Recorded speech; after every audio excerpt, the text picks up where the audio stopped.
હુમલાને લઈ અત્યાર સુધીના સૌથી મોટા સમાચાર। આતંકીઓ હુમલાને અંજામ આપવા માટે પાકિસ્તાન ભાગી છૂટ્યા હોવાની પણ વાત સામે આવી છે। હુમલાને અંજામ આપ્યા બાદ તે સ્થળેથી 40 મિનિટથી વધુ સમયમાં જ આતંકીઓ પાકિસ્તાન ભાગી છૂટ્યા હોવાની આશંકા।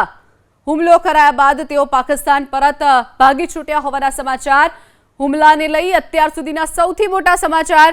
પાકિસ્તાન પરત જે આતંકીઓ પાકિસ્તાનથી આવ્યા હતા પરત ભાગી ગયા હોવાના સમાચાર।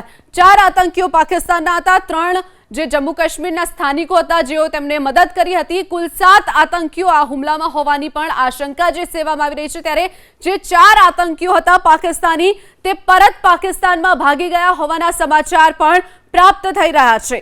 આતંકીઓ હુમલાને અંજામ આપ્યા બાદ પાકિસ્તાન ભાગી છૂટ્યા છે।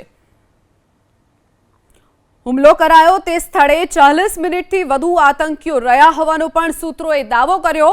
કેટલાક સ્થાનિકો જેમણે તેમને જોયા હતા તેઓએ પણ આ સ્કેચ બનાવવામાં જે મદદ કરી હતી તેમણે આ હકીકતો જણાવી છે। તેમાં 40 મિનિટ જે સ્થળ ઉપર તેમણે આવી ફાયરિંગ કર્યું, જે નરસંહાર તેમના દ્વારા કરવામાં આવ્યો, તેમાં લગભગ 40 મિનિટ સુધી આ આતંકીઓ જાહેરમાં બધાની વચ્ચે ત્યાં ફર્યા અને ઊભા પણ રહ્યા હોવાનો ખુલાસો થયો છે।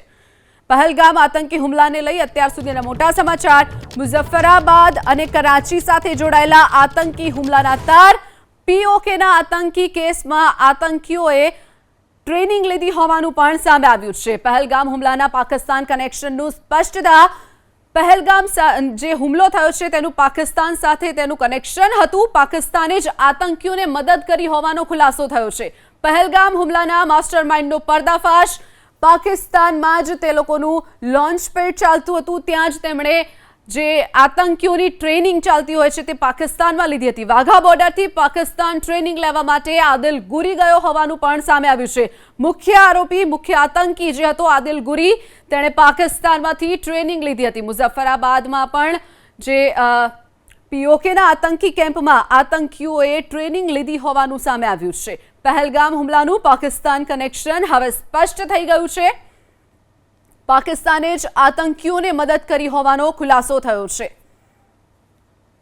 પહેલગામ હુમલાના માસ્ટરમાઇન્ડનો પર્દાફાશ। તેઓએ પાકિસ્તાનમાંથી જ જે ટ્રેનિંગ હતી તે લીધી હોવાનું પણ ખુલ્યું છે।